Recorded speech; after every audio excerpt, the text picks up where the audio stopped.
Indo British advanced pain clinic నొప్పి మాయం surgery దూరం ఫర్ అపాయింట్మెంట్స్ 9155515563. నమస్కారం, వెల్కమ్ టు ఐ డ్రీమ్ ధర్మ మార్గం విత్ విజిత కార్యక్రమానికి స్వాగతం.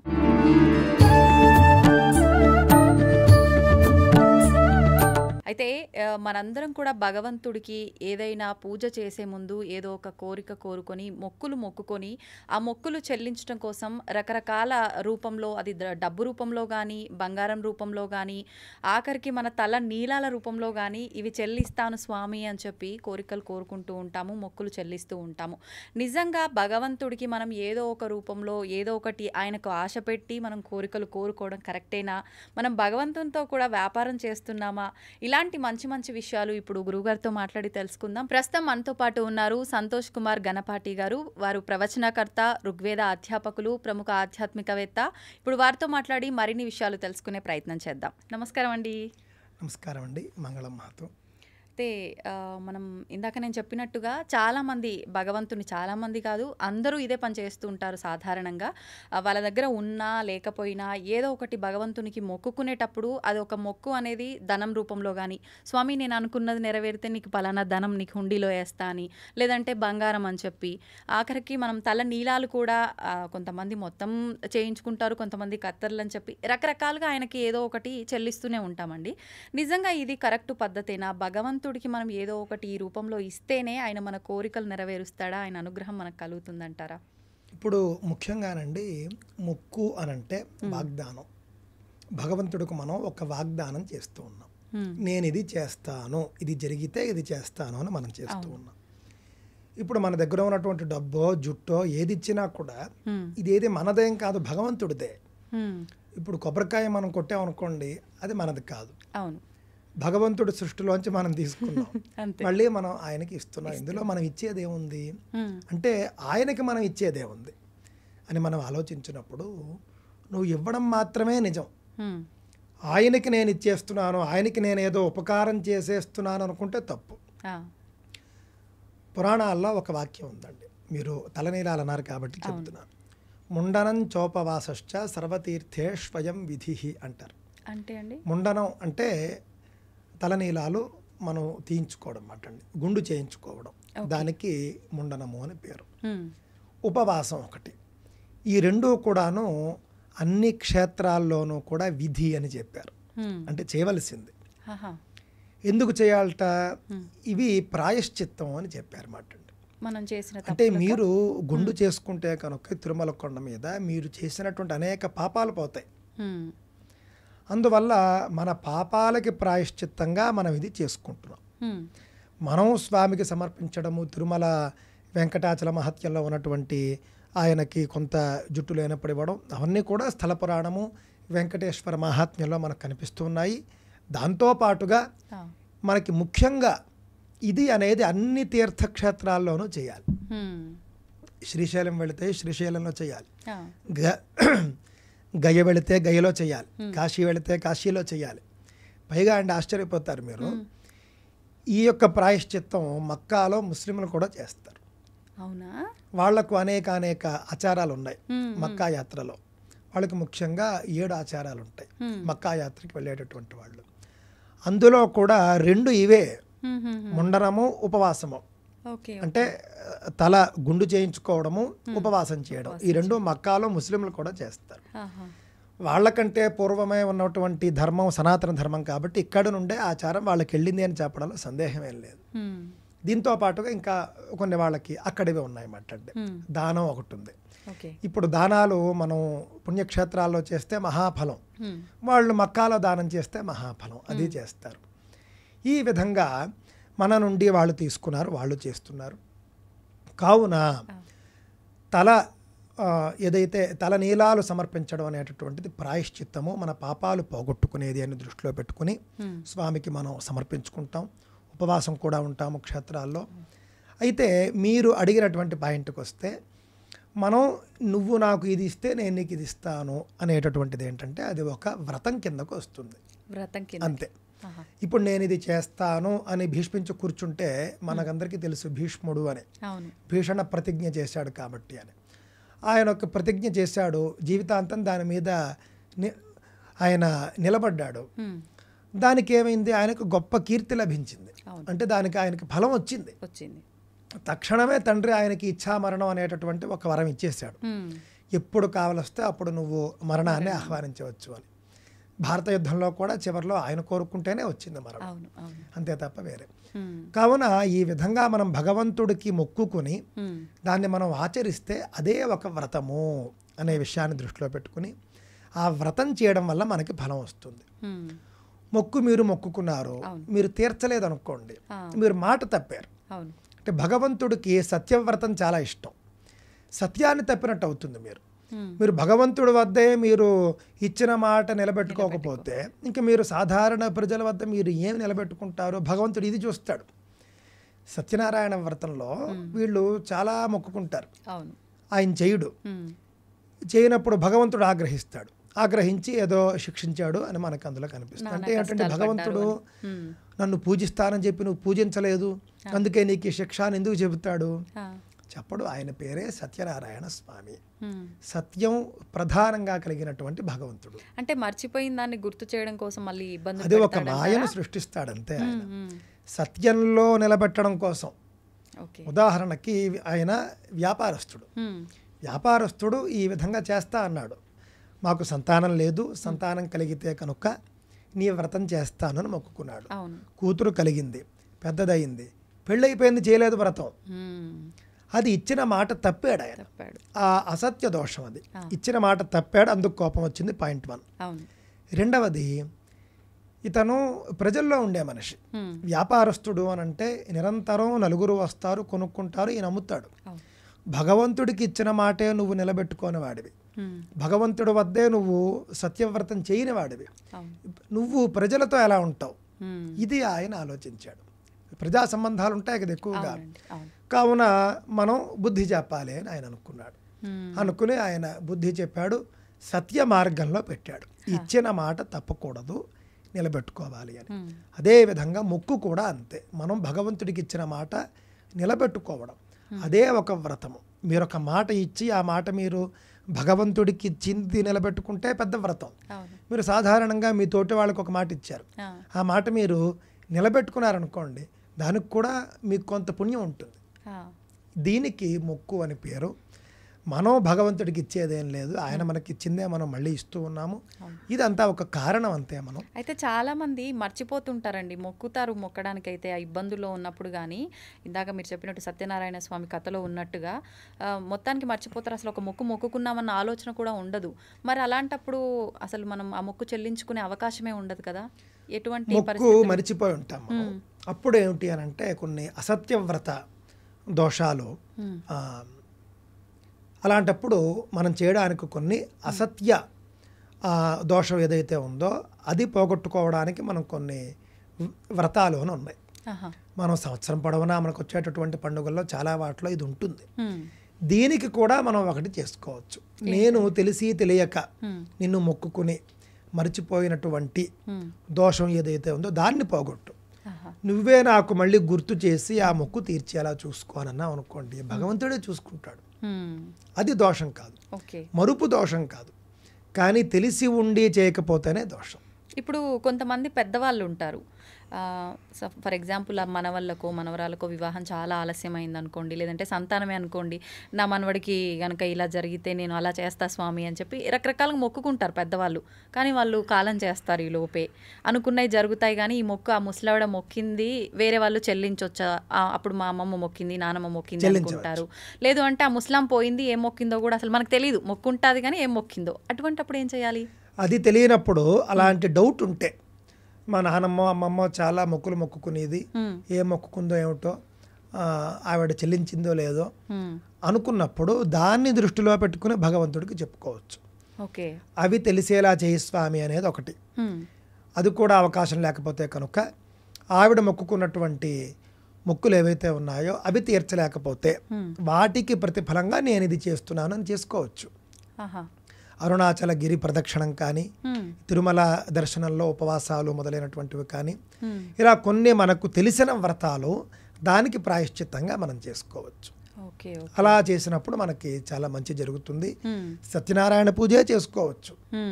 చేసుకుని నేను ఏమైనా మర్చిపోయినటువంటి మొక్కులు ఉంటే దానికి ప్రాయశ్చిత్తంగా ఇది చేసుకుంటూ ఉన్నాను, దయచేసి అనుగ్రహించు స్వామి అని మనం చేసుకోవచ్చు. అయితే ఇప్పుడు మనం ఎలాగో ఇందాక గుండు టాపిక్ మాట్లాడుకున్నాం కదండి, సాధారణంగా ఆడవారి విషయానికి వస్తే మనం ఆ క్షేత్రాలకు వెళ్ళినప్పుడు చాలామంది 3 కత్తర్లు అని చెప్పి మొక్కుకొని ఇస్తూ ఉంటారు, కొంతమంది ఏకంగా గుండె చేయించుకుంటారు. నిజంగా ఆడవారు గుండు చేయించుకునే విధానం ఉందంటారా? మనకి శాస్త్రం మనం చూసుకుంటే ఆడవారికి గుండు లేదండి. ఇప్పుడు మగవారు నున్నగా గుండు చేయించుకుంటే ఏ ఫలమో, ఆడవారు 3 కత్తెరలు ఇస్తే అదే ఫలం వస్తుంది. రెండూ సమానమే. కానీ కొంతమందికి ఒక నమ్మకం గుండు చేయించేసుకుంటే అని చెప్పేసి, అలా లేదండి, అది అపనమ్మకం, అది అపార్థం. అది ఆడవారు గుండు చేయించుకోనక్కర్లేదు. మరి ఇప్పుడు సుమంగళి స్త్రీలు ఎప్పుడూ జుట్టుతోనే ఉండాలి.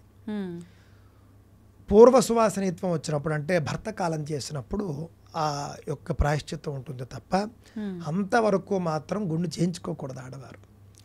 కొందరి ఇళ్లల్లో మాత్రం వాళ్ళ నానమ్మ అమ్మమ్మ వాళ్ళ నుండి వచ్చేస్తుంది గుళ్ళు చేయించుకోవడం, వాళ్ళకి అలవాటు. పెద్ద ఆవిడ చెప్పింది కదా అని వీళ్ళు చేసేసుకుంటారు, కానీ అది చేయకుండా ఉంటే మంచిది. ఆడవారు ఎప్పుడూ కూడా సుమంగళి స్త్రీలు ఎప్పుడూ మంగళకరంగా ఉండాలి, నిండుగా ఉండాలి, జుట్టు బొట్టు పువ్వులు చీర ఇవన్నీ ఉండాలి. అలా కాకుండా గుండు చేయించేసుకుంటే అది సుమంగళిత్వానికి కొంత మళ్ళీ అదేమన్నా దోషంగా మారుతుందంటారా? మరి అంతే కదండి, మళ్ళీ పూర్తిగా జుట్టు పెరిగి వాళ్ళు పువ్వులు పెట్టుకునేంత వరకు వాళ్ళకి మనం వాయనం ఇవ్వడానికి పనికిరారు. అలాంటివి ఉంటాయన్నమాట అండి. జుట్టు పువ్వులు, ఇక్కడ కుంకుమ. ఇప్పుడు జుట్టు ఉందనుకోండి, మీరు ఇక్కడ కుంకుమ పెడతారు, గుండు ఉంటే ఏం పెడతారు? కావున అది దోషం అవుతుంది. అంటే అది సౌభాగ్యకరం కాదు కాబట్టి. సౌభాగ్యకరం కాదు, మంగళకరం కాదండి. మరి ఒకవేళ భర్త చనిపోయిన స్త్రీలు చేయించుకోవచ్చు అంటారా? వాళ్ళు చేయించుకోవచ్చు, ఇబ్బంది లేదండి. ఓకే, అంటే వాళ్ళకి వయసుతో సంబంధం ఏం లేదు, ఎవరైనా సరే భర్త లేని చేయించుకుంటే తప్పేం లేదు. ఓకే, అయితే ఇప్పుడు ఎలాగో భగవంతుడి టాపిక్, ఆయనకు సంబంధించిన టాపికే మాట్లాడుతున్నాం కాబట్టి నాకు ఒక చిన్న డౌట్. మామూలుగా మనం ఆలయాల్లోకి క్షేత్రాల్లోకి వెళ్ళినప్పుడు భగవంతుడి దృష్టిలో అందరు సమానమే అంటారు, కానీ ఆలయాలకు క్షేత్రాలకు వెళ్ళినప్పుడు ఒక్కొక్కరిని ఒక్కొక్క రకంగా వాళ్ళ హోదాని బట్టి చూస్తుంటారు. ఏమంటారు, ఇది 500 దర్శనం అని చెప్పి, ఇది ఈ దర్శనం అని చెప్పి అలా పెట్టారు అంటే దానికి తగ్గట్టుగా స్తోమత ఉన్నవాళ్ళు మాత్రమే వెళ్ళాలని అది అక్కడ అర్థం. నిజంగా ఇంత తేడాలు ఉంటాయండి భగవంతుని దగ్గర కూడా, ఇది కరెక్టే అంటారా? నిజానికి భగవంతుడు మాత్రం ఆయన యందు ఎవరికి ఎక్కువగా భక్తి ఉంటే ఆయనకే ఉన్నతాసనం వేస్తాడు. మీకు భాగవతంలో చూస్తే కృష్ణ పరమాత్మ కుచేలుడు వీళ్ళిద్దరి మధ్య ఉండే సంబంధం మనకు అర్థమవుతుంది. కుచేలుడు అంటే ఆయన దరిద్రుడు అని అర్థం. అంటే కట్టుకోవడానికి సరైన బట్ట కూడా లేదు, చిరిగిన బట్టలు మాసిన బట్టలు కట్టుకున్నవాడు ఆయన. అలాంటి కుచేలుడు చిన్నప్పుడు చిన్న వయస్సులో అంటే ఇద్దరు కలిసి చదువుకున్నారు. కృష్ణ పరమాత్మ కుచేలుడు వీళ్ళిద్దరూ ఒకే గురుకులంలో చదువుకుంటారు. చదువుకున్నప్పుడు కుచేలుడు ఒక చిన్న దోషం చేస్తాడు, అప్పుడు దానివల్ల దరిద్రుడైపోతాడు ఆయన. అంటే అంటే ఇక్కడ ఇంకో విషయం కూడా నేను మీకు చెప్పాలి. కృష్ణ పరమాత్మ ఎవరు? ఒక గొప్ప సామ్రాజ్యానికి ఆయన చక్రవర్తి లేదా కాబోయే చక్రవర్తి. అంటే ఆయనకి సింహాసనంలో ఆయన కూర్చోకపోయినా ఆయనదే అంత. అంటే సింహాసనంలో ఆయన కూర్చోకపోయినా కూడా పవర్ అంతా ఆయనదే. ఆ విధంగా అంతటి మహాశక్తిమంతుడు, మహాసంపన్నుడు ఆయన. ఈ కుచేలుడు అనేవాడికి ఏం లేదు, వాళ్ళ నాన్నగారు వాళ్ళు కూడా ఏదో సాదాసీదా అంత కడు బీదలు వాళ్ళు. వీళ్ళిద్దరూ కలిసి ఒకే గురుకులంలో చదువుకున్నారు. ఇది మనకి పురాతన కాలంలో సర్వసాధారణం. వీళ్ళిద్దరూ ఒకే చోట చదువుకున్నారు. గురువు గారు ఇంట్లోనే వీళ్ళు గురు సేవ చేస్తూ వీళ్ళు చదువుకుంటుండేవారు. గురువుగారి భార్య వీళ్ళకి పనులు చెబుతూ ఉండేది. అప్పుడు ఒకరోజు కృష్ణ పరమాత్మని అలాగే కుచేలుడిని పిలిచి, ఈరోజు వంటకి పుల్లలు తీసుకురండి అయ్యా అని చెప్పి పంపించింది. వీళ్ళిద్దరూ వంట చెరకు అంటాం మనం, అది తీసుకురావడానికి వీళ్ళు అడవిలోకి వెళ్ళారు. వెళ్ళేప్పుడు ఒకవేళ ఆలస్యం అవుతుందేమో అని ఆవిడ గురువుగారి భార్య తల్లి వంటిది కాబట్టి కొన్ని అటుకులు ఒక గుడ్డలో కట్టి, మీకు ఆకలిస్తే తినండి నాన్న అని ఇచ్చి పంపించింది. అదేమో కుచేలుడి దగ్గర ఉంది. అది ఇద్దరు వెళ్ళారు, మొత్తం కట్టెలు అది అయింది, కొంచెం బాగా ఆలస్యం అయిపోయింది. కృష్ణ పరమాత్మకి ఆకలేసి తినడానికి ఇమ్మంటే ఈయన అటుకులు అయిపోయాయి లేవని చెప్పాడు. ఉండి కూడా దానివల్ల దరిద్రుడైపోయాడు ఆయన. అంటే చూడండి, చిన్న మాటతో అంత ఇదైపోతాను. అబద్ధం ఉండి లేదని చెప్పావు నువ్వు. ఇప్పుడు ఎవరైనా ఇంటికి భిక్షాటనకు వచ్చారనుకోండి, లేదు వెళ్ళిపో అని చెప్పకూడదు మనం, అంటే నిజంగా లేకుండా పోతుంది. అలా కాకుండా చేతిలో ఏదో ఒక ఇది ఉందనుకోండి, చేయి ఖాళీ లేదని చెప్పచ్చు, తప్పేముంది. ఇప్పుడు వచ్చిన వాళ్ళల్లో జెన్యూన్ వాళ్ళకి అవసరం ఉందనుకోండి, నిజంగా కష్టపడుతున్న వాళ్ళైతే మనం వాళ్ళకి ఉన్న పనినైనా ఆపుకుని మనం దానం చేయాలి, 10వ పరకో మనం దానం చేయాలి. ఈ మధ్యకాలంలో కొంచెం అలాంటి వాళ్ళు తక్కువగా ఉన్నారు. అన్నీ ఉండి కూడా ఇది ఒక వృత్తిగా చేసుకుని వచ్చేవాళ్ళు ఉన్నారు కొంతమంది. అలాంటి వాళ్ళు వచ్చినప్పుడు మనం ఏం లేదు అని చెప్పకుండా, చిల్లర లేదు అని కూడా చెప్పకుండా, చెయ్యి ఖాళీ లేదు అంటే చేతిలో ఏదైనా ఒక వస్తువుని పెట్టుకుని చెయ్యి ఖాళీ లేదు అని చెప్పడం మంచిదండి. చేతిలో ఏదైనా పెట్టుకుని చెయ్యి ఖాళీ లేదు అని చెప్పడం ద్వారా మనం కొంచెం అనర్హులకి మనం దానం చేయకుండా మనం తప్పించుకోవచ్చు. అపాత్ర దానం కూడా పనికిరాదు కాబట్టి. ఇంకా సరే, ఇప్పుడు విషయానికి వచ్చేస్తే, నాటి రోజుల్లో కృష్ణ పరమాత్మ కుచేలుడు వాళ్ళిద్దరూ కూడా కలిసి చదువుకున్నారు. ఆ విధంగా ఆయన లేదని చెప్పడం, దరిద్రుడైపోవడం, ఇదంతా కూడా మనకి జరిగింది. మళ్ళీ సంవత్సరాలు గిర్రున తిరిగాయి. ఇద్దరు కూడా గురుకులాల్లో చదివేసుకున్నారు, బయటకు వచ్చేసారు, ఎవరి పదవుల్లోకి వాళ్ళు వెళ్ళిపోయారు. ఆయన మహాశక్తిశాలి, ఆయన ఒక రాజ్యాల్లో పవర్ఫుల్ పర్సన్గా ఉన్నారు కృష్ణ పరమాత్మ. కుచేలుడు ఆయన యొక్క పేద జీవనం ఆయన జీవిస్తూ ఉన్నాడు. చాలా సంవత్సరాలు గడిచిపోయాయి. ఈయన చాలా బిజీగా ఉన్నాడు. ఈయన మీకు తెలియదు ఏముంది, రాక్షసుల్ని చంపడం, పాండవులను ఉద్ధరించడం, ఇదంతా కూడా ఈయన పని. ఈ సందర్భంలో ఒకరోజు కుచేలుడు ఈయన దర్శనానికి వచ్చాడు, కృష్ణ దర్శనం కోసం వచ్చాడు. పూర్వకాలంలో రాజుల్ని చూడడానికి వెళ్ళినా కూడా రాజ దర్శనం అనే అనేవారు. మనం ఇప్పుడు భగవంతుడిని దర్శించడానికి వెళ్తాం, తిరుమల దర్శనానికి వెళుతున్నానండి. అదేవిధంగా కృష్ణ దర్శనానికి వచ్చాడు కుచేలుడు. కడు బీదవాడు, ₹1 లేదు ఆయన దగ్గర. ఆయన కూడా ఎందుకు వచ్చాడు అనుకుంటున్నారు? మీరు ఇందాక అన్నారు చూసారా, మనం దేవుడికి ఇది ఇస్తే ఆయన మనం అది లంచం ఇచ్చినట్టు కాదా అని. మనం దేవుడికి ఇది ఇస్తే అది లంచం ఇచ్చినట్టు కాదా, దేవుడితో వ్యాపారం కాదా అని అడిగారు. కుచేలుడు ఎందుకు వచ్చాడంటే, భార్యాభర్త ఇద్దరు కూడా మాట్లాడుకున్నారు, కడు బేదరికంలో ఉన్నారు. నీ బాల్యమిత్రుడు కదయ్యా, కొంచెం వెళ్ళి కృష్ణుడు ఏమైనా ఇస్తాడేమో తెచ్చుకో, కాస్త మన 5 వేళ్ళు నోట్లోకి వెళతాయి అని భార్య చెబుతుంది. అప్పుడు ఈయన కృష్ణుణ్ణి అర్థించడానికే వస్తాడు, ఏదైనా కృష్ణుడి సహాయం తీసుకోవడానికే వస్తాడు. మరి వచ్చినప్పుడు ఉట్టి చేతులతో రాకూడదు కదా, అందుకని ఆయన పాపం ఇంట్లో ఏమీ ఉండదు పాపం. అప్పుడు భార్య కొంత పాత అటుకులు ఉంటాయి, ఆ అటుకుల్ని పాపం ఒక చిన్న గుడ్డలో కట్టిస్తుంది. ఆ అటుకులు తీసుకుని వస్తాడు. అంటే ఇదంతా కూడా మీరు మనం దర్శనానికి వెళ్ళడానికి మీరు మ్యాచ్ చేసుకోండి. మనం భగవంతుడి దగ్గర గుర్తునే వాళ్ళం, ఏదో ఒక కానుక వేయడానికి మనం వెళతాం. ఆ విధంగా ఆయన అటుకులు తీసుకుని వస్తే డబ్బులు లేవు. డబ్బులు ఉన్నవాళ్ళైతే ఇప్పుడు దుర్యోధను లాంటి వాళ్ళు కృష్ణ దర్శనానికి వస్తే చాలా కానుకలు తెచ్చేవారు. ఈయన దగ్గర అవేం లేవు. పాడుబడిపోయినటువంటి పాత అటుకులు ఉంటే తీసుకుని వచ్చాడు ఈయన. ఈయన బయట ఉన్నాడు. ఈయన వేషభూషణ చూసి ద్వారపాలకులు లోపలికి వదలలేదు. చిచ్చి అసలు ఎవడవు నువ్వు, నిన్ను మా స్వామి చూస్తాడా ఏంటి, ఏం చూడ్డు అని గెంటేస్తూ ఉంటే కృష్ణుడు వెంటనే అక్కడ ప్రత్యక్షమైపోతాడు. ప్రత్యక్షమైపోయి ఆగండి మీరు అని చెప్పేసి ఆయన్ని తీసుకుని లోపలికి వెళ్తాడు. అంటే ఆయన మరి డబ్బులు లేవు, డబ్బులు తేలేదు, ఏమీ లేదు. ఎందుకు ఆయన వచ్చాడు అని అంటే భక్తి. అంటే కృష్ణుడు ఆయన నాకేదో ఉపకారం చేస్తాడు, సహాయం చేస్తాడు అన్న నమ్మకంతో అంత దూరం నుండి వచ్చాడు. ఆయన ఉట్టి చేతులతో రాలేదు. కాస్తో కూస్తో ఆయన శక్తిలో ఇంతే అటుకులైనా కోటీశ్వరుడు 100 కోట్లు ఇచ్చినట్టు లెక్క. అంబానీ తిరుమల వెంకటేశ్వర స్వామికి 500 కోట్లు విరాళం ఇచ్చిన, ఏమీ లేనివాడు 5 రూపాయలు ఇచ్చిన, అది కూడా లేనివాడు 5 బియ్యపు గింజలు ఇచ్చినా కూడా ఒకటే. నీ శక్తిలో నువ్వు ఎంత పర్సంటేజ్ ఇచ్చావు అనేది ఇంపార్టెంట్. ఆ విధంగా ఆయన అటుకులు తీసుకుని వచ్చాడు.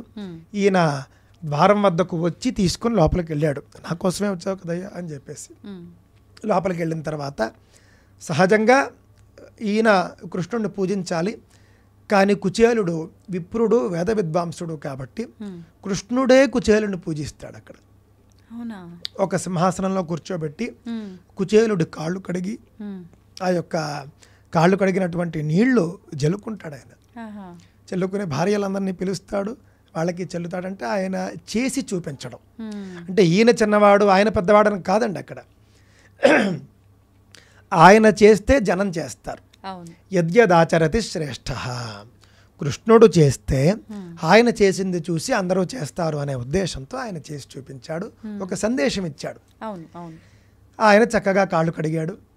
కాళ్ళు కడిగి ఆ నీళ్లు భార్యలతో సహా చెల్లుకున్నాడు. చెల్లుకున్న తర్వాత ఏమిటయ్యా వచ్చిన కారణం ఏమిటి అని అనడానికంటే ముందు, నా దగ్గరకు నువ్వు ఉట్టి చేతులతో రావే, ఏదో తీసుకొచ్చే ఉంటావు, ఏం తెచ్చావు అంటాడు ఆయన. పాపం తేవడానికి సిగ్గుపడతాడు, చెప్పడానికి సిగ్గుపడతాడు, తీయడానికి. ఎందుకు అనంటే ఆ మొత్తం రాజ్యం చూస్తే వైభవోపేతమైనటువంటి రాజ్యం, బంగారు సింహాసనం మీద కూర్చోబెట్టాడు. భార్యలు చూస్తే ఫుల్గా పూర్తిగా గొప్ప గొప్ప నగలు ధరించి మహాలక్ష్మి స్వరూపాలందరూ కూడాను. సేవకులు కూడా మంచి వైభోగంగా ఉన్నారు. మొత్తం చాలా మన భాషలో చెప్పాలంటే లగ్జూరియస్గా ఉంది మొత్తం. అలాంటి చోట ఈయన తెచ్చే అటుకులు ఇవ్వడానికి సిగ్గుపడ్డాడు ఈయన. సిగ్గుపడి అసలు తీయను నేనేం తేలేదు అని పాపం ఈయన ఏదో అంటాడనమాట. వద్దు కృష్ణ అంటే నువ్వేం తెచ్చావో నాకు తెలుసులే అని ఈయనే స్వతంత్రంగా ఆ అటుకులు తీసుకుంటాడు. ఆ అటుకులు తీసుకుని ఈయన మొత్తం మనం భాగవతంలో చూస్తే ఒక్క పిడికెడు నోట్లో వేసుకుంటాడు. నోట్లో వేసుకున్న వెంటనే అక్కడ కుచేలుడు ఇంటి వద్ద ఆ చిన్న పాక మాయమైపోయి ఒక మంచి భవనం వచ్చేస్తుంది. ఈయన అటుకులు నోట్లో వేసుకున్న వెంటనే. రెండోసారి అటుకులు నోట్లో వేసుకున్న వెంటనే భార్య ఒంటి నిండా నగలు, పట్టు చీరలు, సేవకులు అందరూ వచ్చేస్తారు. మూడోసారి అటుకులు నోట్లో వేసుకుంటూ ఉండగా రుక్మిణీదేవి వచ్చి అడ్డగిస్తుంది. చాలు కృష్ణ, నువ్వు వాళ్ళకి ఇచ్చింది చాలు. నువ్వు మూడోసారి కూడా నువ్వు అటుకులు వేసుకుంటే నువ్వు నేను మనమంతా కూడా ఇక్కడి నుంచి వెళ్ళిపోయి ఆయనకి సేవలు చేయాలి అని చెప్పేసి ఆవిడ ఆపేస్తుంది. అంటే అంతటి వైభవాన్ని అప్పటికే ఇచ్చేసావు నువ్వు, చాలు ఇంకా అని. ఆ విధంగా ఈ మాట నేను ఎందుకు చెప్తున్నానంటేనండి, ఆయన తెచ్చిన మామూలు అటుకులు, ఆయన వచ్చిన విషయాన్ని నేనే తెలుసుకుని వెళ్ళి ఆయన్ని పిలుచుకుని వచ్చి అటుకులు తిని ఆయనకి వరాలు ఇచ్చాడు. ఇక్కడ మనకేమర్థమవుతున్నదంటే భగవంతుడికి భేదాలు ఉండవు. ఈ భగవంతుడు చుట్టూ చేరినటువంటి ఆ యొక్క కోటరీ అంటారు కదా, వాళ్ళు చేసే పనులు ఇవి. వాళ్ళు భగవంతుడిని పెట్టుకుని వాళ్ళు కొన్ని చేస్తారు తప్ప భగవంతుడికి ఏమీ అలాంటివి ఉండవు. భగవంతుడు మీరు ఉడిపిలో చూస్తే ఒక భక్తుడు, మీకు తెలిసే ఉంటుంది కథ. ఆ భక్తుడిని వీళ్ళు కొంతమంది లోపలికి రానివ్వరు. ఆ భక్తుడు కోసమని ఆయన దిక్కు మార్చేసుకుంటాడు. అందుకే ఆయన పశ్చిమ ముఖంగా ఉంటాడు అని ప్రతీతి. ఆ విధంగా మనం చూస్తే కనుక భగవంతుడు ఎప్పుడు భక్తిని చూస్తాడు. మీకు ఎంత భక్తి ఉంటే అంతగా అనుగ్రహిస్తాడు ఆయన. మీరు లోపలికి వెళ్ళి దర్శించుకొని రావడాలు అవన్నీ వీళ్ళు చేసేవి. కావున దానికి దీనికి సంబంధం ఏం లేదు. గుడి కట్టుకున్నది మనం, దర్శనాలు పెట్టుకున్నది మనం, టికెట్లు పెట్టుకున్నది మనం, డబ్బులు తీసుకుంటున్నది మనం. అంతేకాని ఇందులో భగవంతుడికి ఎలాంటి సంబంధం ఉండదు. ఆయన భక్తుల్ని ఏ విధంగా అనుగ్రహించాలో ఆ విధంగా అనుగ్రహిస్తాడు.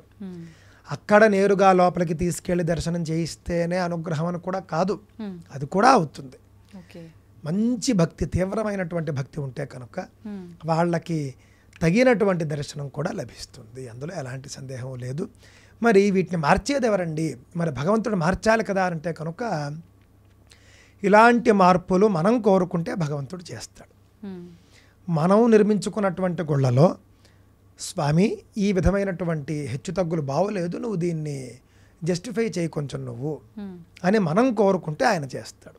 కానీ ఇప్పుడు చాలామంది అనుకుంటుంటారు కదండి, ఇప్పుడు ఆలయంలోకి వెళ్ళేటప్పుడు నానా ఇబ్బందులు పడి డబ్బులు పెట్టలేక ఫ్రీ దాంట్లో క్యూ లైన్లలో వెళ్ళి చాలా వరకు ఇబ్బందులు పడ్డవాళ్ళు ఖచ్చితంగా ముందు భగవంతుని దగ్గరికి వెళ్ళగానే వాళ్ళ కోరిక ఏముంటుందో కానీ స్వామి అందరము మనుషులమే, కానీ వాళ్ళకి ఆ రకంగా మాకు ఈ రకంగా అని కోరుకునే వాళ్ళు కూడా ఉంటారు కదా. ఉంటారు. అలా గట్టిగా కోరుకుంటే ఏదైనా కూడా జరుగుతుంది. నేటి రోజుల్లో కూడా ప్రజాస్వామ్య దేశంలో కూడా సంఘం ఎక్కువ ఏది కోరుకుంటే అవే చేస్తారు నిర్ణయాలు. బాగా గట్టి ఉవ్వెత్తున ఒక ఉద్యమం వచ్చిందనుకోండి, గవర్నమెంట్ పాలసీ మార్చేస్తుంది. అదేవిధంగా మనము భగవంతుడిని కోరుకుంటే ఆయనే ఆ పని చేస్తాడు. కావున మనం భగవంతుడిని కోరుకోవాలి. ఇప్పుడు మహా పెద్ద పెద్ద విషయాలు కూడా రావణ సంహారం అని ఉంది. అవును. రావణాసురుణ్ణి సంహరించాలి అనేది ఆయనకి తెలియదా, కానీ వచ్చి ఎవరైనా ప్రార్థించాలి.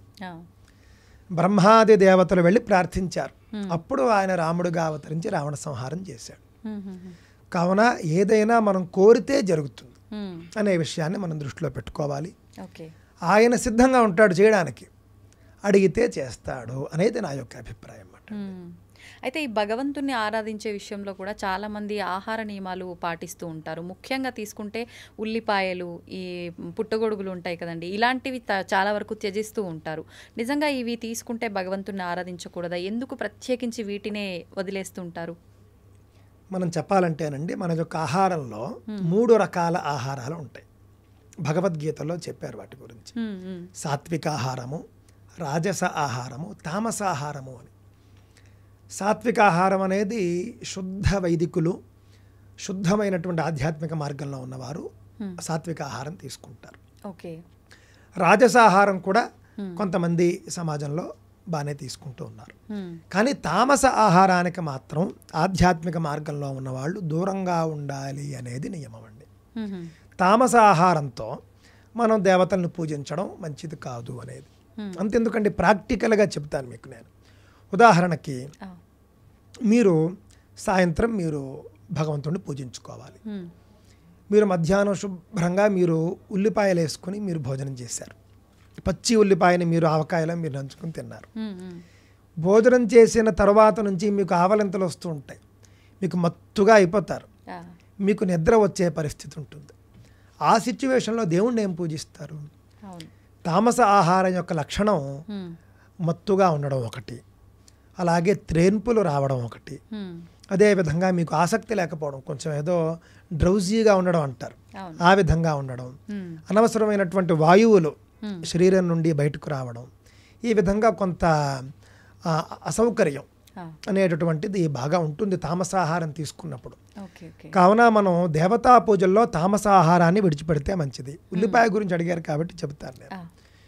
ఉల్లిపాయ ఎందుకు తినకూడదు అంటేనండి, ఒక ఆవిడ పాపం పెద్ద ఆవిడే, ఎందుకో కొంచెం వేరే విధంగా ఆవిడ చెప్పుకుని వచ్చింది. అది పక్కన పెడితే ఉల్లిపాయ తామసాహారం కాబట్టి తినకూడదు. ఉల్లిపాయ మీరు తిన్న వెంటనే మీ నోరు ఎంత వాసన వస్తుంది. అవునండి. మీరు సంస్కృత నిఘంటువులు చూస్తే ఉల్లిపాయకు కొన్ని ప్రత్యామ్నాయ పేర్లు, అంటే వాటికి ఇంకా చాలా మారుపేర్లు ఉంటాయి కదా. ఉల్లిపాయకు అనేక మారుపేర్లలో ముఖ దుర్గంధి అనే పేరు కూడా ఉంది. అంటే ఉల్లిపాయ రోజు తినేవాడు దగ్గరికి మీరు వెళ్ళారనుకోండి, ఒక రకమైనటువంటి వాసన వస్తుంది. అంటే ఆ విధంగా ఉల్లిపాయ మనలో ఒక బ్యాడ్ స్మెల్ని తెచ్చేస్తుంది. కావున అది కూడా ఒకటి. అదేమో యవనేష్ట శాకము అని పేరుందండి. యవనులు వాళ్ళు ఇష్టంగా తినేటటువంటిది ఉల్లిపాయ అని కూడా ఒక పేరుంది. అంటే వాళ్ళు ఒక యవనులు అంటే అదే మన గ్రీకు, ఐరోపా ఖండం అటువైపు ఉండేవాళ్ళు, అలాగే సౌదీ, వీళ్ళంతా కూడా మీకు పాశ్చాత్యులు, సింధు నది అవతల ఉన్న వాళ్ళంతా కూడా మీకు వేరే వాళ్ళ కింద లెక్క. వాళ్ళకి ఇష్టం ఎక్కువగా. నాకు తెలిసి ఉల్లిపాయని తీసుకుని వచ్చింది కూడా వాళ్ళే ఎక్కువగా, అంటే ప్రచారం చేసింది వాళ్ళే ఎక్కువగా. కానీ మన దేశం చాలా నాగరికమైన దేశం కాబట్టి నోరు వాసనలు కొట్టే పదార్థాలు మనం తినం.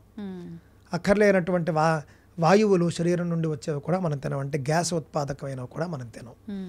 ఆ విధంగా సాత్విక ఆహారమే మనం తీసుకోవాలి, తామస ఆహారం తీసుకోకూడదు. ఉల్లిపాయ, గేదె పాలు కూడా తామస ఆహారం కాబట్టి మన వాళ్ళు వ్రతాల్లో ఉన్నవాళ్ళు తీసుకోవద్దు అని చెబుతారు అన్నమాట అండి. గేదె పాలు మత్తు కలిగిస్తాయి, ఇది చాలా తక్కువ మందికి తెలిసినటువంటి విషయం. అందుకే దేవతా పూజల్లో గేదె పాలు కూడా మనం వాడం, ఎందుకంటే అది సాత్వికం కాదు. ఆవు పాలు పాలే, గేదె పాలు పాలే, కానీ గేదె పాలు తామసమైనటువంటి గుణాన్ని కలిగి ఉంటాయి, ఆవు పాలు సాత్విక గుణాన్ని కలిగి ఉంటాయి. కావున గేదె పాలు, ఉల్లిపాయ ఇవన్నీ కూడా మనం దూరంగా పెట్టాలి. తద్వారా మీ వ్రతమే సఫలం అవుతుంది. లేకపోతే మీరే ఎంతవరకు చేయగలుగుతారో తెలియదు. ఇది మాత్రమే కాకుండా శాస్త్రాల్లో కూడా ఉల్లిపాయ తింటే ప్రాయశ్చిత్తం చెప్పారు. ఆధ్యాత్మిక మార్గంలో ఉన్నవారు, మాకేమీ పూజా పురస్కారం లేదండి, అది మీ ఇష్టం, వాళ్ళ గురించి మనం మాట్లాడటం లేదు. ఏ పూజలు లేని వాళ్ళు ఏమైనా తినచ్చు, ఏమైనా తింటారు, అది వాళ్ళ ఇష్టం, వాళ్ళకి ఏం కావాలో అది తింటారు. కానీ మీరు పూజల్లో ఉండేవాళ్ళు, ఆధ్యాత్మిక వ్రతాల్లో ఉండే వాళ్ళ గురించి మనం మాట్లాడుతున్నాం.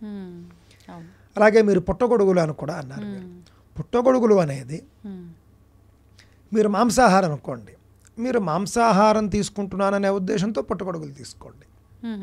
మీరు శాకాహారం అనుకోండి, మీకు పుట్టగొడుగులు తినాలనిపిస్తే ఇది కూడా శాకాహారమే, ఇది నేను తినేయచ్చు అనే ఉద్దేశంతో తినకండి. అంటే ఇది మాంసాహారం అని అంటే కనుక అది ఒక రకమైనటువంటి ఫంగస్ నుండి ఏర్పడుతుంది అని సైన్స్ కూడా చెబుతుంది. అది ఒక ఫంగస్తో తయారవుతుంది, అంతేకాని ఒక చెట్టు వచ్చినట్లుగా కాదు. అంటే ఏదైనా ఒక చోట మీరు చూసినట్లయితేనండి, వర్షం వచ్చినప్పుడు అడవుల్లో మీరు వెళితే ఏమవుతుందంటే కొంచెం బాగా అసహ్యంగా ఉండేటటువంటి ప్రదేశాల్లో పుట్టగొడుగులు వస్తాయి. అవునండి. అంటే రకరకాల వ్యర్థ పదార్థాలలో కొన్ని సందర్భాల్లో ఒక ఫంగస్ ఏర్పడి ఆ ఫంగస్ నుండి పుట్టగొడుగులు వస్తాయి, ఆ ఫంగస్ నుండి ఈ పుట్టగొడుగులు వస్తాయి. అందువల్ల దాన్ని మన వాళ్ళు మాంసాహారం కంటే కూడా అది హీనమైనది అని మన వాళ్ళు దాన్ని గ్రహించారు.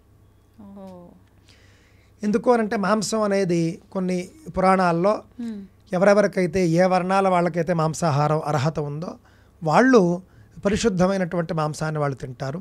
వాళ్ళు కూడా వ్రతాలు పూజలు ఉన్న రోజుల్లో వాళ్ళు తినరు. కానీ పుట్టగొడుగులు దానికంటే కూడా కొంచెం ఇబ్బందికరమైనది. ఎందుకు అనంటే ఇది పూర్తిగా అసహ్యకరమైనటువంటి అమేధ్యం అంటారు దీన్ని. కుళ్ళిపోయినటువంటి ప్రదేశాల నుండి ఇది పుడుతుంది. అందువల్ల సరే బాగానే ఉందండి, మరి నేటి రోజుల్లో ఈ పుట్టగొడుగులు ఫార్మింగ్ అనేది ఏసీ రూముల్లో మామూలుగా చేసేస్తున్నారు, వాటి సంగతి ఏమిటి అని. అందులో కూడా మీరు పాటించవలసినటువంటి థియరీ అదే. మీరు ఏవో ధాన్యాలు అవి వేసి అవి కుళ్ళాకే రావాలి మళ్ళీ, అంతే కదా. కావున మీరు ఏ విధంగా వ్యవసాయం చేసినా కూడా కుళ్ళబెడితేనే మీకు పుట్టగొడుగులు వస్తాయి. కావున కుళ్ళబెట్టినటువంటి పదార్థాన్ని పవిత్రమని మనం తీసుకోవడం తగదు. ఆధ్యాత్మిక మార్గంలో, భక్తి మార్గంలో, పూజల్లో ఉండేవాళ్ళు విసర్జించడం మంచిది. ఇప్పుడు చాలామంది శ్రావణ కార్తీక మాసాల్లో ఆ నెలంతా కూడా మాంసాహారానికి దూరంగా ఉంటారు, మాంసాహారులు అయినా కూడా. మరి ఇప్పటి వరకు ప్రతి ఒక్కరిలో పుట్టగొడుగులు అంటే శాకాహారం అనే భావనలోనే ఉన్నారు కాబట్టి ఏదో ఒక రోజులో తినేశారనుకోండి, అది వాళ్ళ దానికి భంగం కలిగినట్టేనా? పూజకి వాళ్ళు పెట్టుకుని ఒక రకంగా అది మరి అమేధ్యమే కదండి. అంటే ఉల్లిపాయ తింటే ఎంత దోషమో పుట్టగొడుగులు తిన్నా కూడా అంతే దోషం, అంతకంటే ఎక్కువ దోషం.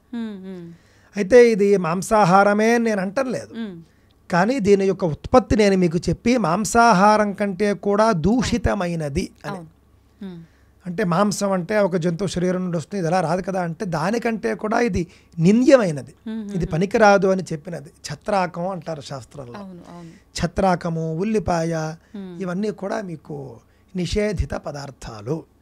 ఆధ్యాత్మిక సాధనలో ఉన్నవారు, ఏ ఆధ్యాత్మికత లేదన్నవాళ్ళు మీ ఇష్టం. ఓకే. అయితే ఎలాగూ ఆహారం టాపికే మాట్లాడుతున్నాం కదండి.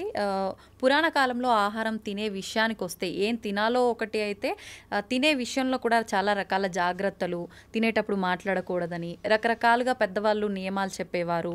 తినే ఒక పాత్ర కూడా ఉన్నవాళ్ళు అయితే, స్తోమత ఉన్న వాళ్ళైతే బంగారం, వెండి, స్తోమత లేని వాళ్ళైతే రాగి, మట్టి పాత్రలు ఇలాంటివి మాత్రమే యూజ్ చేసేవాళ్ళు. కానీ ఇప్పుడు పరిస్థితుల్లో చూస్తే కనుక స్టీలు, ప్లాస్టిక్, పేపరు రకరకాలుగా వాడుతున్నాం. ధార్మికంగా ఇది ఎటువంటి దుష్ప్రభావాలని ఉత్పత్తి చేస్తుందంటారు? ఎటువంటి ప్రభావం చూపుతుందంటారు మనందరిపైన? ఇప్పుడు మామూలుగా పంచలోహాలను మనకున్నాయండి. బంగారము, వెండి, రాగి, ఇత్తడి, కంచు. ఈ 5 లోహాలతో తయారు చేసిన పాత్రల్లో మనం భోజనం చేయవచ్చు. పండితులు చాలామంది వెండి కంచంలో భోజనం చేస్తారు. అందులో బంగారు పువ్వు ఉంటుంది, అది చాలా మంచిది పద్ధతి. కంచు కంచంలో చేయవచ్చు. అంటే సహజంగా నేను రాగి కంచం భోజనానికి వాడడం చూడలేదు. బంగారు కంచం చేసేవాళ్ళు ఉన్నారు, బాగా హైయెస్ట్ రిచెస్ట్ పర్సన్స్ బంగారు కంచంలో చేస్తారు. బంగారం సర్వశ్రేష్టం, అందులో సందేహమే లేదు. బంగారం తర్వాత వెండి చాలా గొప్పది, వెండి తర్వాత కంచు చాలా గొప్పది. ఇత్తడి కూడా, ఇత్తడి కంచాల్లో కూడా చేయవచ్చు. రాగి అంటే రాగి ఇత్తడి దగ్గరికి వచ్చేసరికి ఏంటంటేనండి కొంచెం కెమికల్ రియాక్షన్స్లో కొన్ని తేడాలు ఉంటాయి. అందువల్ల భోజనాలకు కంచాలుగా రాగి ఇత్తడి వాడినట్లుగా నేను ఎక్కడ గమనించలేదు. కంచు మాత్రం భోజనానికి వాడతారు, అంతవరకు నేను చూడడం జరిగింది. వెండి, కంచు వాడతారు. ఇవి కూడా లేవు. ఇంకా అనేక కంచాలు చెప్పారు. అందులో కొంతమంది, అందరూ కాదు కానండి, యోగులు సన్యాసులు వాళ్ళు చెక్క కంచంలో తినడం నేను చూశాను. చెక్కతో తయారు చేసిన కంచాలు వాళ్ళకు ఉంటాయి, అందులో తింటారు. మట్టి కంచాల్లో కూడా మీరు తినచ్చు. కానీ దురదృష్టవశాత్తు నేటి రోజుల్లో మట్టి కంచాలు కాస్ట్లీ అయిపోయాయి. అవునండి, అది కూడా సంపన్నులు తినేటటువంటిది అయిపోయింది. కావున మీరు ఏం చేయొచ్చండి, చక్కగా మీరు ఆకులో తినవచ్చు. ఆకులు ఉన్నాయి కదా, మరి స్టీల్ కంచంలో తింటే ఏమిటి దోషము అని అంటే కనుక అది ఇనుము కిందకు వస్తుంది. దురదృష్టవశాత్తు మన వద్ద ఇనుము వాడకం ఎక్కువ అయిపోతుంది, అంత మంచిది కాదు. ఇనుముకి మనం దూరంగా ఉండడం మంచిది. స్టీలు ఇనుము దాదాపుగా ఒకటే, జాతి ఒకటే. ఇందులో నేను చూసినప్పుడు అల్యూమినియం అసలు పనికిరాదు. అల్యూమినియం అనేటటువంటిది బ్రిటిష్ వాళ్ళ పాలనా కాలంలో ఖైదీల యొక్క శక్తిని, బలాన్ని తగ్గించడం కోసం అల్యూమినియం పాత్రల్లో వాళ్ళకి ఇచ్చేవారు. అంటే జైల్లో ఉన్నంతకాలము కూడా వాళ్ళని బలహీనుల్ని చేసి అప్పుడు వదిలినా కూడా ఇంకా పర్వాలేదు అనే ఉద్దేశంతో భారతీయుల్ని శక్తిహీనుల్ని చేయడానికి ఇచ్చినటువంటి పాత్ర అల్యూమినియం పాత్ర. దాన్ని మనం నేడు నెత్తిన పెట్టుకుని మనం దాన్ని వాడుతూ ఉన్నామండి. అల్యూమినియం అసలే పనికిరాదు, స్టీల్ కూడా మంచిది కాదు. చాలామంది ఏమంటారంటేనండి, మీరు ఇన్ని చెబుతున్నారు, మాకు ఇంక వేరే మార్గమే ఉంది, స్టీల్ అయితే చీప్ కదా అని చాలామంది అనుకుంటారు. కానీ అండి, స్టీల్ కంచం ఒక 100 రూపాయలు ఉందనుకోండి, 200 రూపాయలు ఉందనుకోండి, కంచు కంచం మీకు 1000 రూపాయలు ఉంటుంది. స్టీల్ కంచం మీరు ఎంతకాలం వాడతారు, కంచు కంచం ఎంతకాలం వాడతారు, లైఫ్ చూడండి. నాణ్యత ఎక్కువగా ఉంటుంది. మీరు కంచు కంచం మీరు 100 ఏళ్ళు వాడచ్చు, 100 సంవత్సరాలు వస్తుంది మీకు, 3 తరాలు వాడచ్చు. బోర్ కొడుతుంది. కానీ కంచులో ఇంకొక మంచి లక్షణం ఉందండి. కంచు కంచంలో మీరు భోజనం చేస్తే సౌందర్యం పెరుగుతుంది అని శాస్త్రం చెబుతోంది. ఇలా చెప్పండి. ఇది ఇప్పుడు పెళ్లి కానటువంటి కుర్రాళ్ళు వాళ్ళంతా కూడా తెలుసుకోవాలి. అంటే పెళ్ళైనటువంటి వాళ్ళు అంటే ముఖ్యంగా, మళ్ళీ దానికి వేరే నియమం ఉంది కానీ సరే, అది పక్కన పెడితే కంచు కంచంలో తింటే సౌందర్యం కలుగుతుంది, అందం పెరుగుతుంది. అందువల్లనైనా కంచు కంచంలో భోజనం చేయండి అని నేను చెబుతాను. ఆకుల్లో తింటే అద్భుతమైనటువంటి ఫలాలు. విస్తరాకుంది, అరిటాకుంది, మోదుగాకుంది. తెలంగాణలో మోదుగాకులు బాగా పండిస్తారు. వరంగల్ అటువైపు వెళ్ళిపోతే మొత్తం మోదుగు చెట్ల పంట. ఏమి పుణ్యం చేసుకుందో ఈ భూమి అనిపిస్తుంది. బ్రహ్మవృక్షం అని పేరు మోదుగు చెట్లకు. అలాంటి మోదుగు చెట్లు వేలల్లో పెంచుతున్నారు, వ్యవసాయం చేస్తున్నారు. గొప్ప పుణ్యం అండి అది. బ్రహ్మవృక్షము అని పేరు దానికి, పలాశ వృక్షం అంటారు. కావున మోదుగాకులో భోజనం చేస్తే మేధాశక్తి పెరుగుతుంది. మోదుగ విస్తరాకులో భోజనం చేస్తే ఏకాగ్రత పెరుగుతుంది. చదువుకునేటటువంటి విద్యార్థులు మోదుగ విస్తరాకులో భోజనం చేస్తే కనుక తరచుగా మీకు చక్కగా బ్రెయిన్ చాలా షార్ప్ అవుతుంది అని నేను చెప్పదలుచుకున్నానండి. మోదుగాకు ₹1-2 ఉంటుంది. నెలకి మీరు 60 రూపాయలు 70 రూపాయల ఖర్చు చేస్తే మీకు రోజు వచ్చేస్తుంది. మాకు మోదుగ విస్తరాకులు దొరక్క మేము బాధపడుతూ ఉంటాం. ఇక్కడ తెలంగాణలో మోదుగ విస్తరాకుల పరిశ్రమలు బాగా ఉన్నాయి. కావున మోదుగ విస్తరాకులు వాడండి. అరిటాకులు వాడినా బాగుంటుంది. రోజుకు ₹1. అరిటాకు కూడా ₹1 కదండి ఉన్నది. లేదా కంచు కొంచెం ఒక్కసారి తీసుకుంటే మీరు 20 ఏళ్ళు వాడచ్చు. ఇప్పుడు దొరుకుతున్నాయండి కంచు పాత్రలు ఎక్కువగా? మీ కంచు కంచాలు ఉంటున్నాయండి. మా ఇంట్లో కంచు కంచాలు ఉన్నాయి. 900, 1000 అలా ఉంది దాని యొక్క ధర. ఓన్లీ తినడానికైనా వండడానికి కూడా ఉపయోగిస్తారు? వండడానికి కంచు గిన్నెలు ఉపయోగిస్తారండి. అందులో చారు పెడతారు. కొంచెం కేరళ అటువైపు మన గోదావరి జిల్లాల్లో కూడా కంచు గిన్నెలో చారు పెడతారు. ఇలా కొన్ని వంటకు కూడా వాడతారు, అన్నం వండుతారు. కావున అజ్జరం అని ఉందండి మనకి, మన పశ్చిమ గోదావరి, తూర్పు గోదావరి. ఆ అజ్జరంలో కంచు పాత్రలు, ఇత్తడి పాత్రలు ఇవన్నీ అమ్ముతారు తయారు చేసి. ఊరంతా అదే పరిశ్రమ ఉంటుంది. చక్కగా వెళ్ళి కావలసినవి తెచ్చుకుని, మన వాళ్ళు అంటారు కానండి, ఉదాహరణ ఒకటి చెప్తాను మీకు. ఏదైనా ఒక పెద్ద స్టార్ హీరో, పెద్ద స్టార్ డైరెక్టర్ తీసినటువంటి సినిమా చూడడానికి వెళ్తారు. ఒక టికెట్ కనీసం 300 ఉంటుంది. కుటుంబం అంతా వెళితే 1200. అది ఒక్కసారి మానేసి కుటుంబ యజమానికి కనీసం పోని ఒక కంచం కొనిస్తే 25 ఏళ్ళు తింటాడు దాన్ని. 4 సినిమాలు మానేస్తే 4 కంచాలు.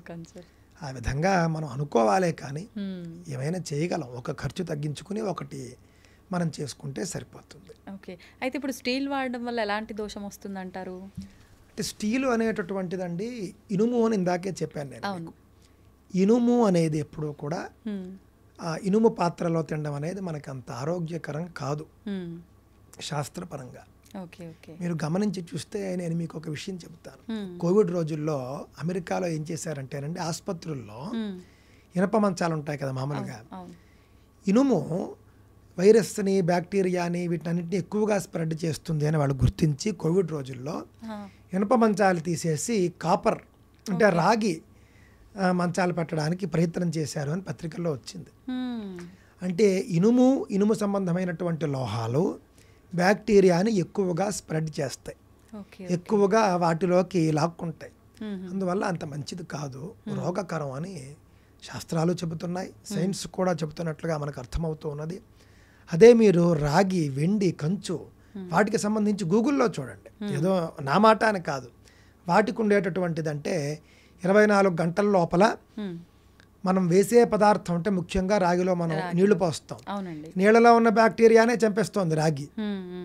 వెండి ఏదైనా ఒక వస్తువు ఎక్కువ కాలం పాటు స్వచ్ఛంగా పరిశుద్ధంగా ఉంచేది వెండి. దానికి సంబంధించి ఒక ఇతిహాసం అంటే ఒక హిస్టరీ కూడా ఉంది. బ్రిటిష్ వాళ్ళ పాలనా కాలంలో ఒక కాశీ మహారాజే అనుకుంటాను, ఆయన్ని వాళ్ళు లండన్కి పిలిచారు. ఈయన అక్కడికి వెళ్ళాలి, ఏదో సన్మానంకో దేనికో పిలిచారు, ఈయన అక్కడికి వెళ్ళాలి. ఆ రాజుకి ఒక నియమం ఉందండి, ఆయన భారతీయ నీళ్లు తప్ప ఇంకో నీళ్లు తాగడు. నేను లండన్ వెళ్తాను కానీ లండన్ నీళ్లు తాగను అని ఆయన యొక్క ఇది. మహారాజు కదా, ఆయన కోసం ఏం ఏర్పాట్లు చేశారంటే కొన్ని పడవల నిండా గంగా నీళ్లు నింపేశారు. ఇందులో నింపారట, వెండి గంగాళాల్లో నింపారు. వెండి గంగాళాల నిండా గంగా జలంతో నింపి నీట్గా మూతలు పెట్టి పడవల్లో ఎక్కించుకుని రాజుగారితో పాటు సకల లాంఛనాలతో అన్నట్లుగా ఆయన లండన్ బయలుదేరాడు. పడవలో లండన్ అంటే నాకు తెలిసి 2 నెలలో 3 నెలలో పడుతుంది. ఈ రెండు నెలలు ఆయన అదే నీరు త్రాగడం కాకుండా ఈయన యాత్ర పూర్తి చేసుకుని మళ్ళీ భారతదేశానికి వచ్చేంత వరకు అదే నీరు త్రాగాడు ఆయన. అంటే వెండి పాత్రల్లో వేసినటువంటి గంగాజలం ఎంత స్వచ్ఛంగా ఉంది. 6 నెలల తర్వాత కూడా అదే నీరు తాగాడు, హాయిగా ఉన్నాడు ఆయన. ఇంగ్లీష్ వాళ్ళు ఇది చూశారు, గ్రహించారు, ఇదేదో అద్భుతంగా ఉంది, 6 నెలల పాటు నీరు పాడవకుండా ఉండడమా అని తర్వాత రోజుల్లో దాని మీద పరిశోధన చేసుకుని రాయల్ ఫ్యామిలీస్ అంతా కూడా వెండి పాత్రలు వాడడం మొదలెట్టారు. కావున వెండికి ఉన్నటువంటి గుణం అలాంటిది. కంచు ఎంతో గొప్పదో ఇందాకే చెప్పాను నేను.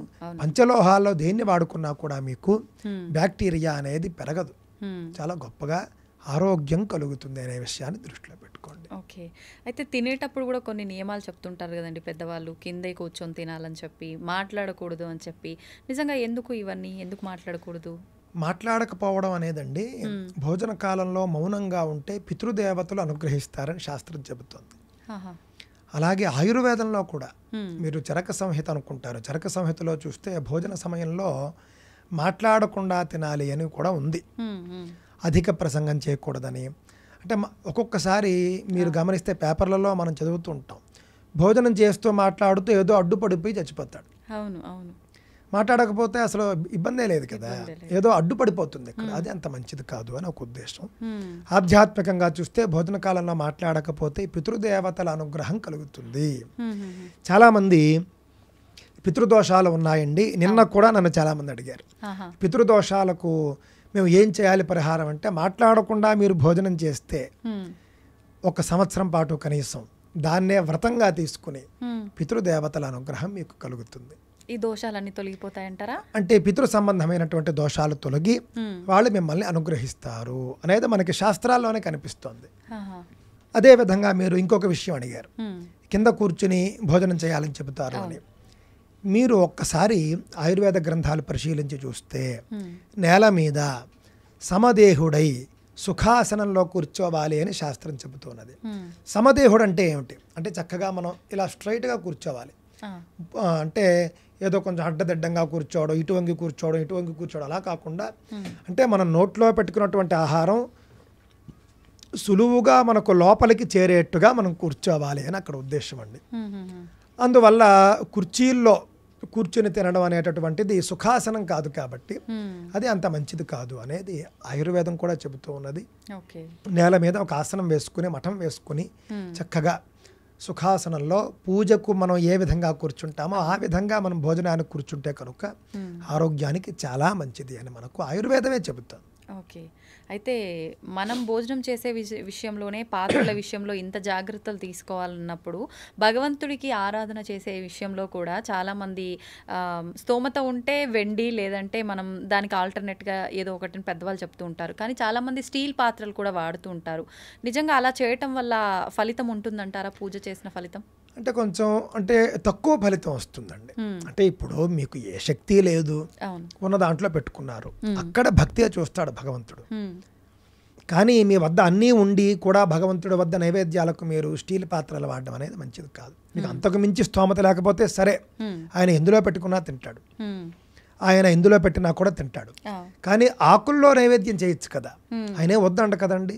బంగారు వెండి కంచు కంచాలు పెట్టక్కర్లేదు, మీరు రూపాయి అరిటాకులో నైవేద్యం పెట్టండి, ఎంత మంచిది, గొప్పగా ఆయన అనుగ్రహిస్తాడు. నిజానికి ఆయనకి ఇందులో పెడితే ఆయన అనుగ్రహించడు, అందులో పెడితే అనుగ్రహిస్తాడని కాదు, అది మళ్ళీ మనమే తింటాం. కావున ఆరోగ్యకరమైనటువంటి పాత్రల్లో మనం భగవంతుడికి నైవేద్యం చేసి తింటే మనకే మంచిది అని మనకు కనిపిస్తోంది. మీ భక్తి ప్రధానం, మీకు ఏది అందుబాటులో ఉంటే ఆ పాత్రలోనే భగవంతుడికి నైవేద్యం చేయవచ్చు. కానీ శక్తి ఉన్నవారు మాత్రం ఈ విధంగా చేయండి అనేది నా యొక్క అభిప్రాయం అండి. ఓకే. అయితే ఇప్పుడు చాలామంది మనం చూస్తున్నాము, అంటే స్వామీజీలే అనొచ్చు, వాళ్ళని ఏమనొచ్చో తెలియదు, కానీ మేము హిమాలయాల్లో తపస్సు చేశామని, శంబల అనే ప్రాంతాన్ని మేము చూసామని, అక్కడ అశ్వత్థామ బతికే ఉన్నాడని, ఆయనతో మేము మాట్లాడామని రకరకాలుగా చెప్పుకుంటూ వస్తున్నారు. ఈ మధ్య మనకు ఆ సినిమా వచ్చిన తర్వాత కూడా ఇంకా అశ్వత్థామ గురించి ఎక్కువగా మాట్లాడడం జరుగుతోంది. ఆయన ఇంకా బ్రతికే ఉన్నాడని చెప్పడం కూడా జరుగుతోంది. నిజంగా ఇదంతా నిజమే అంటారా అండి? అంటే మనం వాళ్ళు చెబుతున్న వాళ్ళందరివి కూడా అబద్ధాలనో, వాళ్ళు చూడలేదనో చేయలేదనో నేను ఎప్పుడు అననండి. మహర్షులు కానీ మహాత్ములు కానీ మరణించినటువంటి వాళ్ళు కూడా దివ్య శరీరంతో వీళ్ళకు దర్శనం ఇవ్వవచ్చు. అంటే శరీరాన్ని వదిలిపెట్టిన తరువాత లేజర్ బాడీస్ ఉంటాయి, వాళ్ళకి తేజస్ శరీరాలు అంటారు, మన భాషలో లేజర్ బాడీ. అంటే ఉదాహరణకి మీరు ప్రొజెక్టర్ వేస్తే స్క్రీన్ మీద మీకు ఏది పడుతుందో అది లేజర్ బాడీ, దాన్ని దివ్య శరీరం అంటారన్నమాట అండి. ఆ విధంగా దివ్య శరీరంతో దర్శనం ఇచ్చి ఉండవచ్చు. కావున మహాపురుషులు ఎవరైనా ఉంటే, తపస్సంపన్నులు ఎవరైనా ఉంటే కనుక వాళ్ళు దేహాన్ని విడిచిపెట్టి కూడా మనకి వాళ్ళు దర్శనం ఇవ్వాలనుకుంటే ఇవ్వవచ్చు, అందులో సందేహం ఏమీ లేదు. కానీ నాకు మాత్రం అండి భారతంలో నేను చూసినప్పుడు నాకేమనిపించిందంటే అశ్వత్థామ ఇంకా జీవించి ఉన్నాడు అనేది ఈ యొక్క గ్రంథాల ఆధారంగా మాత్రం నాకు కనిపించటం లేదండి. చూసిన వాళ్ళు ఈ యొక్క శరీరంతోనే చూశారు అని కాదు అక్కడ ఉద్దేశం. ఇందాక చెప్పినట్లుగా దివ్య శరీరంతో కూడా చూసి ఉండవచ్చు. ఉదాహరణకు అశ్వత్థామ ఇంకా జీవించి ఉండడానికి గల కారణాలు ఏమిటి అని మనం ఒకసారి చూడాలి. ముందు ఆయన పుట్టినప్పుడు ఒక దివ్య మణితో పుడతాడు, ఇక్కడ ఉంటుంది. శివుడికి మూడో కన్ను ఉన్నట్లుగా ఆయనకి ఇక్కడ ఒక మణి ఉంటుంది. ఆ మణి యొక్క ప్రత్యేక లక్షణాల్లో ఆ మణి ఉన్నంత కాలము ఆయన ఎవరో చంపలేరు, ఆయన వద్దకు మరణం రాదు. కావున ఆ మణి ఉంటే ఆయన అసలు మరణించడు. సరే, ఆయన చేసినటువంటి తప్పులు పాపాల కారణంగా ఆ మణిని వీళ్ళు పాండవులు తీసేసుకుంటారు. అంటే వ్యాస మహర్షి స్వయంగా పాండవులకి ఇచ్చేయమని అశ్వత్థామకే చెబుతాడు. అప్పుడు అశ్వత్థామ ఆ మణి తీసి ధర్మరాజుకి ఇచ్చేస్తాడు. ధర్మరాజు ఆ మణిని ద్రౌపదీ దేవికి ఇస్తాడు. ఆవిడ భారత సామ్రాజ్ఞి, భారతదేశానికి ఆవిడ మహారాణి, ఆవిడ వద్ద ఉండాలి అని ఆవిడకు ధరింపజేస్తాడు. కావున అశ్వత్థామ వద్ద మణి లేదు, కావున అశ్వత్థామకు ఇంకా మరణం ఉంది అని అక్కడ అర్థం. కానీ కృష్ణుడు అశ్వత్థామకు ఒక శాపం ఇస్తాడు. ఏకంగా ఉత్తరాగర్భం మీద కూడా అస్త్రం వేస్తాడు. ఈయన గర్భంలో ఉన్న పిండాన్ని కూడా చంపేస్తానన్న మహాపాపం. రాత్రి పడుకున్నప్పుడు వాళ్ళని పాండవ పుత్రుల్ని చంపేస్తాడు. అలాగే కడుపులో ఉన్నటువంటి ఆ యొక్క పిండాన్ని కూడా చంపడానికి అస్త్రం వేస్తాడు. అంతకు మించిన పాపం లేదని భావించినటువంటి కృష్ణ పరమాత్మ నువ్వు ఒక్కసారిగా నువ్వు మరణించకూడదు అని భావించి ఆయన ఏమంటాడు, కలియుగంలో 3000 సంవత్సరాల పాటు కుష్ఠు వ్యాధితో నీ శరీరం అంతా కూడా ఆ కుష్ఠు పుండ్లు అవన్నీ కూడా ఉన్నప్పుడు వాటి నుండి రక్తం అదంతా కూడా చీము నెత్తురు కారుతూ ఉండగా కలియుగంలో 3000 ఏళ్ల పాటు నువ్వు భూలోకంలో తిరుగుతావు. నీ వద్దకు ఎవడూ రాడు, నీ వద్ద నుండి దుర్గంధం చాలా వాసనలు వస్తూ ఉంటాయి. ఆ విధంగా కలియుగంలో ఆ విధంగా కలియుగంలో 3000 ఏళ్ళు నువ్వు ఉంటావు అని ఆయన శపించాడు. ఓకే. శపించినప్పుడు 3000 ఏళ్ళ శపించినప్పుడు కలియుగంలో 3000 ఏళ్ల వరకు ఆయన ఉంటాడు అనేటటువంటి చిరంజీవిత్వం ఆయనకు వచ్చింది. చిరంజీవి అని అంటే అర్థం మరణం లేనివాడు అని కాదు అర్థం. చిరంజీవి అంటే ఎక్కువ కాలం జీవించేవాడు. చిరం అంటే దీర్ఘకాలం. ఇప్పుడు ఉదాహరణకి చిరకాలం వర్ధిల్లు తల్లి అంటారు, అంటే ఎక్కువ కాలం జీవించు అని అర్థం అంతే. చిరంజీవి అనే శబ్దం వేరు, అమరుడు అనే శబ్దం వేరు. ఎక్కడ వచ్చిందంటే సమస్య అండి, చిరంజీవి అనే పదానికి ఇంగ్లీష్ ట్రాన్స్లేషన్లో ఇమ్మోర్టల్ అని చేశారు. ఇమ్మోర్టల్ అంటే అమరుడు, అమర్త్యుడు. అమర్త్య అనే శబ్దం నుండి ఇమ్మోర్టల్ అనే ఇంగ్లీష్ పదం వచ్చింది. మీకు ఆ సిమిలారిటీ కూడా మీకు అర్థమవుతుంది. అమర్త్య శబ్దం నుండి ఇమ్మోర్టల్ అనేది వచ్చింది. కావున అమరుడు అంటే అసలు అమరుడు అంటే చావు లేని వాళ్ళు, వాళ్ళు దేవతలు. దేవతలకు మరణం ఉండదు, అమృతం తాగుంటారు వాళ్ళు.